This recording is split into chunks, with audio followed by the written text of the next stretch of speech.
Islam, Authoritarianism, and Underdevelopment. A Global and Historical Comparison. AHMETT. KURU. Socioeconomic Underdevelopment and Development.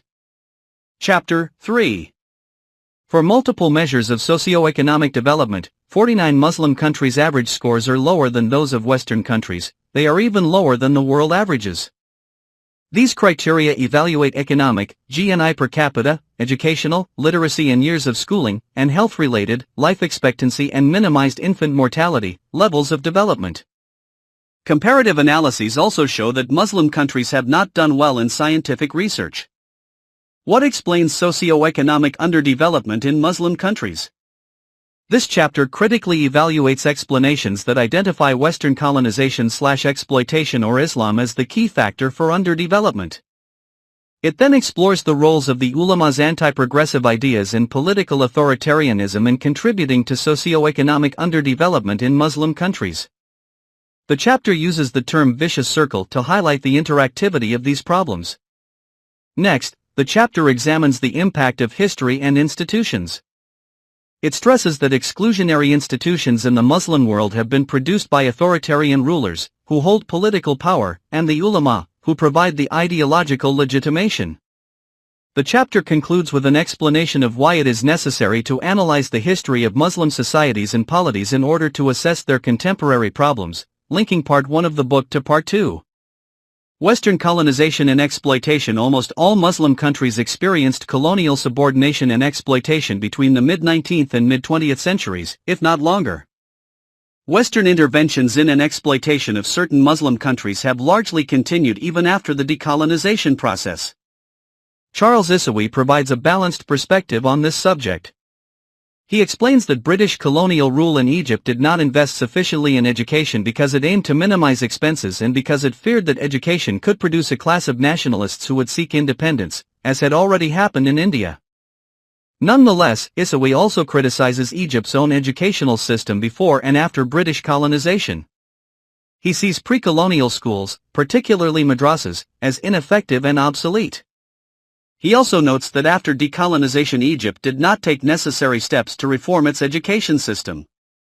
Dependency theory has explained Western countries' political hegemony over and economic exploitation of non-Western countries, particularly in Latin America. From this perspective, in the capitalist world system, the core, mostly Western, countries have used other peripheral countries as sources of raw materials and markets for their manufactured exports.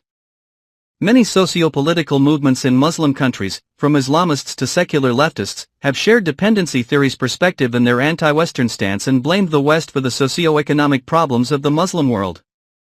Dependency theory has received two main criticisms, both of which are relevant for my analysis of Muslim countries. First, several scholars have criticized dependency theory for downplaying the role of the state. Scholars have explained how effective state policies in East Asian countries led to socioeconomic development, while ineffective state policies in several Latin American and African countries have created the opposite result. Similarly, without analyzing the roles of state actors, it is not possible to understand Muslim countries' socioeconomic problems. Second, certain scholars have also criticized dependency theory for exaggerating the role of foreigners while undermining that of local people. Lawrence Harrison has articulated the political implications of this perspective. Dependency theory implies that Latin America is impotent, the course of its history determined by outside forces. Dependency theory both patronizes and paralyzes Latin America. Likewise, singling out Western exploitation as the cause of socioeconomic underdevelopment in Muslim countries may be not only analytically wrong but also normatively counterproductive. The roles of Islam and the ulama. Since Weber, several scholars have defined some characteristics of Islam or Muslim culture and then pointed to them as reasons for Muslims' socioeconomic underdevelopment. In Lost in the Sacred, Why the Muslim World Stood Still, Dan Diner argues that Muslims have historically been skeptical of written culture. It was part of the culture of early Islam that before dying, one destroyed everything one had written during one's lifetime. Diner's anecdotal evidence does not reflect the general attitude of Muslims. In Part 2, I will explain that early Muslims had a written culture manifested in large libraries that dwarfed their Western European counterparts. Moreover, from that time to the present, if Muslims have taken their religious texts seriously, as Diner himself argues, then they must have known the reference to the pen in the chronologically earliest Quranic verses. Read. Thy Lord is most noble. Who taught by the pen, taught man that which he knew not, 96:3 of 5, and the order about writing contracts is part of the longest Quranic verse, 2:282 believers, when you contract a debt for a fixed period, put it in writing. Additionally, Diner points to the usage of classical Arabic, which is linked to the Quran, rather than local vernaculars as the standard written language as a major reason for Arab countries' socioeconomic stagnation. His stress on the pedagogical problems of memorization at the expense of creativity is a point well taken. Yet he overemphasizes some negative aspects of classical Arabic and ignores its potential positive impacts. Having a common written language might help economic and socio-cultural exchanges among 24 Arabic-speaking countries. Moreover, non-Arab Muslims do not have a similar linguistic dichotomy, but they still have similar socio-economic problems. Neither Islam nor putative Muslim culture is monolithic. Both religion and culture are complex phenomena open to multiple and divergent interpretations. Therefore, it is much more useful to analyze the role of particular actors, such as the ulama, while exploring the ideological background of Muslim socio-economic problems. The main problem of the ulama, regardless of whether they are Sunni or Shia, is their conservatism and opposition to the idea of progress. According to the ulama's worldview, religious knowledge represents all that is good in a perfect and permanent way. Change means deviation and corruption. Salafi ulama have gone even beyond mainstream Sunni ulama in their hostility toward change and progress. Among thousands of hadiths, Salafis have taken one as their favorite and repeatedly invoked it. Every innovation is misguidance and every misguidance is in the hellfire.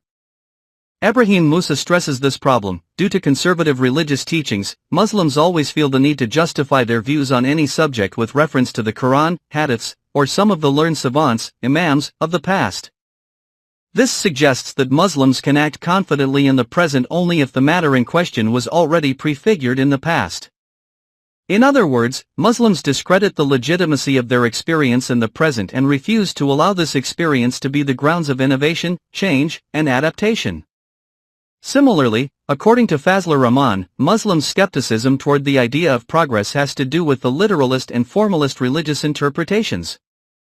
The solution he proposes is to concentrate on the Quran's higher objectives, rather than particular verses, and to prioritize the Sunnah, the Prophet's way of life, rather than particular hadiths. In addition to the ulama, Fazlur Rahman also criticizes Sufi sheikhs and claims that these two groups share certain ideas that deny the individual free will. For Fazlur Rahman, the dominant school of theology, Ash'ari theology, is fatalistic, while the most influential Sufi thinker, Ibn Arabi, defended a monistic denial of reality except God. In his own words, Ash'arists taught that only God can act and that the application of this term to other beings was metaphorical due to their occasionalism, while Ibn Arabi and his disciples similarly taught that only God exists in reality and the application of this term to others is metaphorical. The ulama's and Sufis' ideas would not hinder progress if there were alternative ideas challenging them.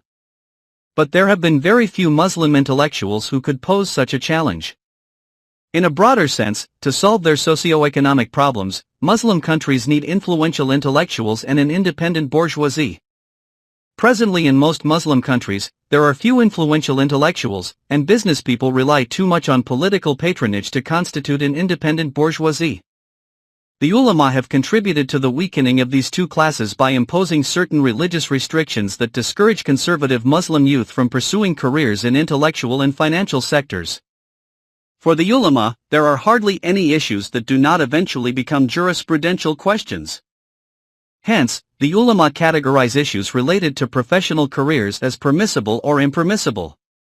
The religious restrictions they have constructed against philosophy, certain arts, and interest-related financial activities have discouraged conservative Muslim youth from studying philosophy, performing certain arts, and working in the financial sector, with the exception of Islamic finance. Additionally, religious restrictions on women's public visibility and interaction with men have also limited Muslim women's career advancement. To impose these prohibitions and restrictions, the ulama have always needed state support. This reliance has made the ulama willing to cooperate with and legitimize authoritarian rulers. In this regard, the main problem with the ulama's ideas is not simply their illiberal content but their role in maintaining authoritarian regimes. In a democratic setting with open public debates, the ulama's views could be challenged and transformed. In fact, both Islamist and secularist regimes in the Muslim world have been mostly authoritarian, as explained in Chapter 2. Regardless of whether it is justified by an Islamist or a secularist ideology, the authoritarian state has played an important role in the marginalization of intellectuals and the bourgeoisie and thus hindered socio-economic progress in the Muslim world.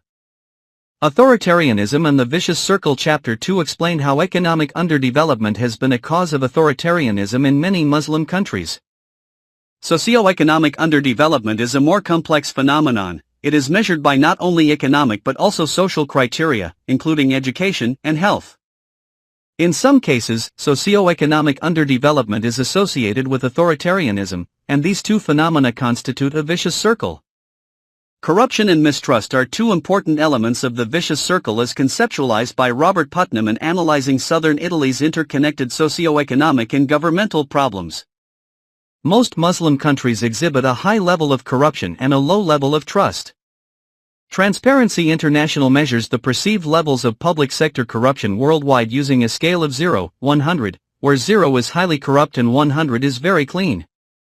Muslim countries' average score, 31, shows a higher level of corruption than the world average, 42, in 2013.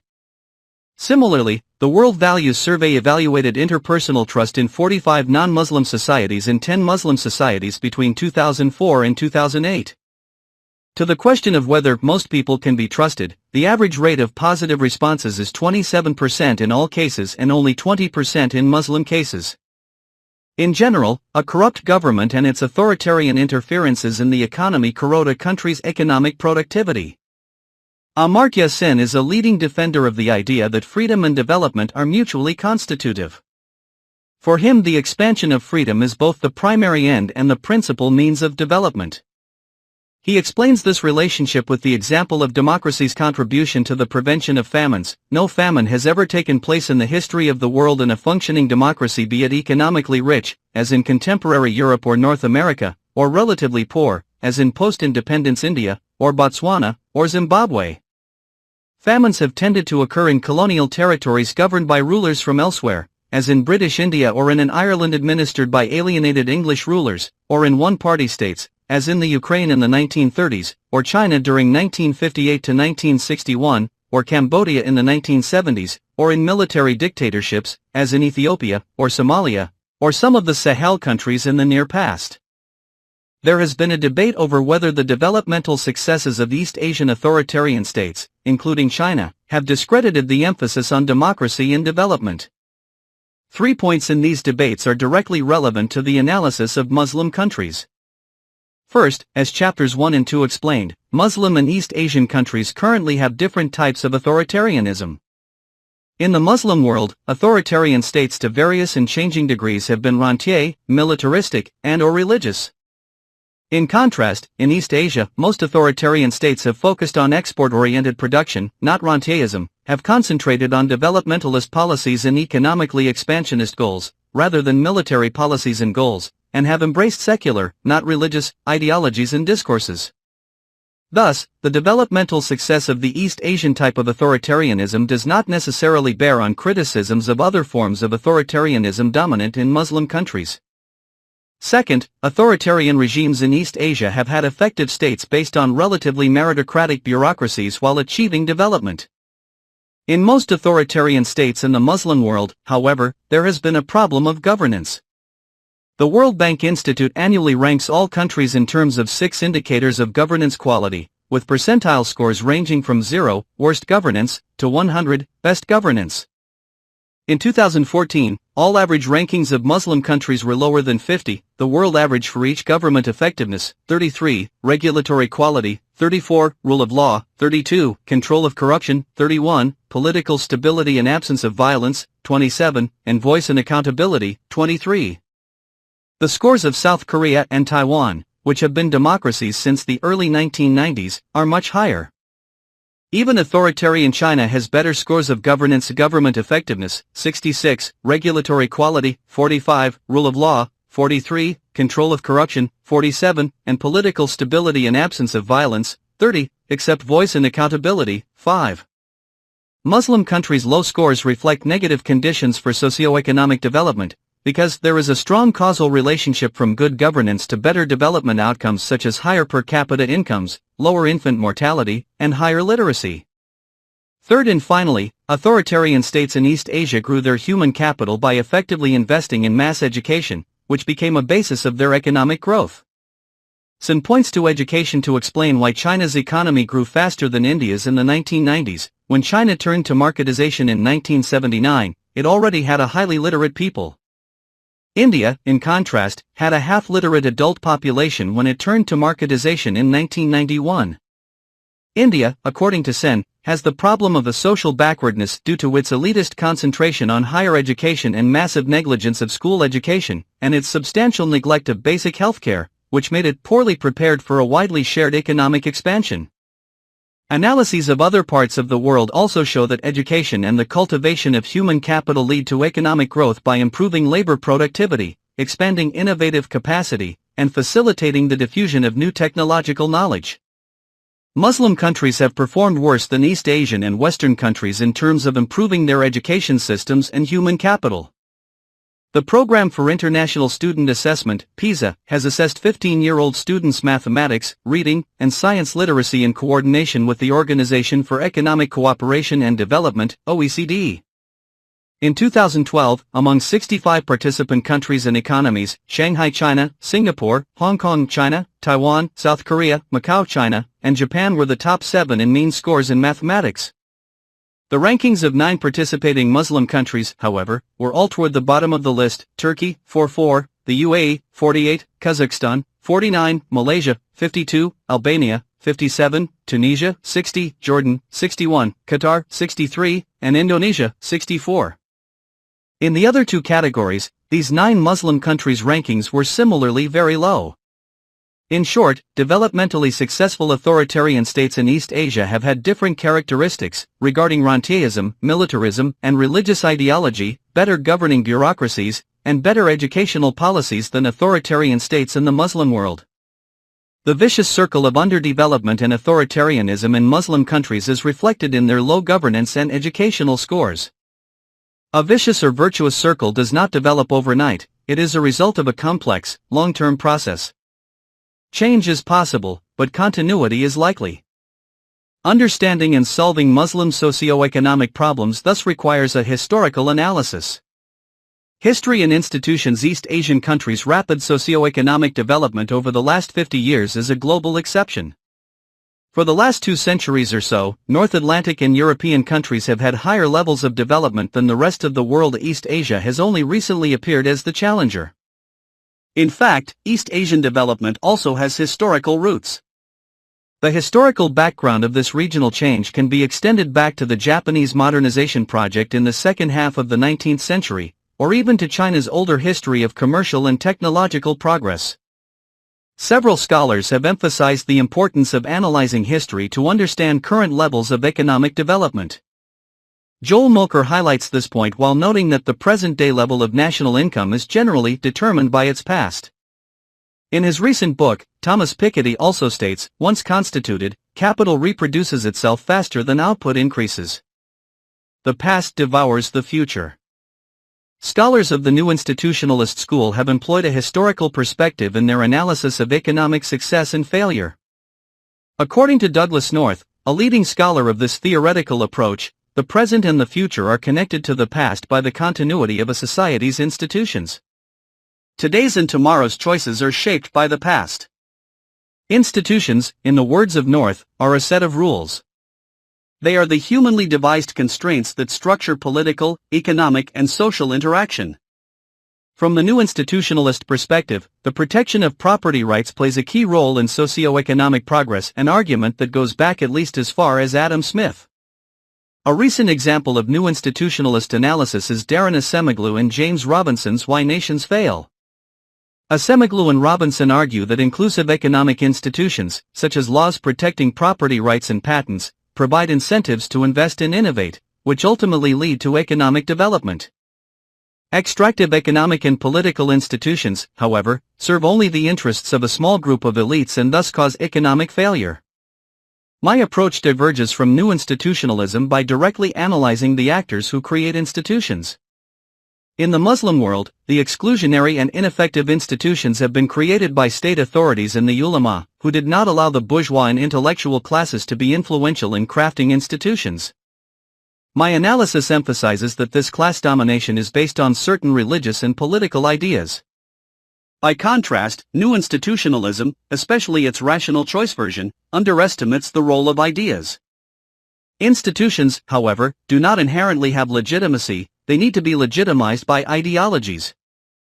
Exclusionary institutions in many Muslim countries have been legitimized by politically hierarchical and economically ineffective ideas, promoted by the ulama, and enforced by certain power relations, controlled by authoritarian state actors. Part 2 will explain the historical origin of these ideas and power relations.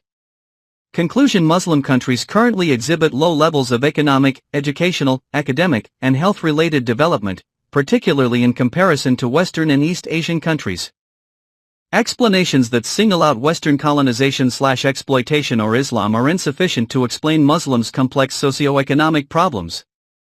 Further deepening that complexity, authoritarianism and socioeconomic problems have constituted a vicious circle in many Muslim countries. It is true that an absence of inclusive institutions characterizes many Muslim countries. Nonetheless, institutional inefficiencies are more effects of authoritarian rulers legitimized by the ulama than causes of Muslims' long-term problems. In certain periods of Islamic history, the ulama and rulers allied to marginalize intellectuals and the bourgeoisie. Hence, the current weakness of the intellectual and bourgeois classes, a weakness that has further complicated socioeconomic underdevelopment in the Muslim world, has deep historical roots. In this regard, Muslim countries' contemporary problems cannot be understood without analyzing the historical origins of the dominant ideas and power relations in these countries. Part 2 will explore the history of the ulama-state alliance, which began to emerge in the 11th century and came to dominate Muslims' intellectual and economic life. While there clearly exist educational and scientific problems in Muslim countries, one should be cautious about relying on misleading data and drawing faulty comparisons. The 2002 volume of Arab Human Development Report, for example, includes the following comparison: the Arab world translates about 330 books annually, 1/5 of the number that Greece translates. The cumulative total of translated books since the Caliph Ma'mun's time, the 9th century, is about 100,000, almost the average that Spain translates in 1 year. This comparison has been cited and quoted by scholarly publications, as well as the New York Times and The Economist. Leaving the absurdity of its contemporary data to other critics, I want to focus on the historical dimension of this comparison. By equating the translations in the Arab world over a millennium to those in modern Spain in a single year, this comparison undermines the historical achievement of Arab translators. It contributes to the false notion that Arabs and Muslims' low levels of literacy and scholarship today represent their entire history, particularly in comparison to Western Europe. Part 2 will examine early Muslim scholarly achievements and analyze how translators and polymaths in various parts of the Muslim world, including Iraq, Egypt, and Spain itself, taught philosophy and natural sciences to Western Europeans for centuries. Part 2 will also explore how later Muslims experienced an intellectual and economic stagnation, which constituted the historical origin of their current vicious circle of authoritarianism and socioeconomic underdevelopment.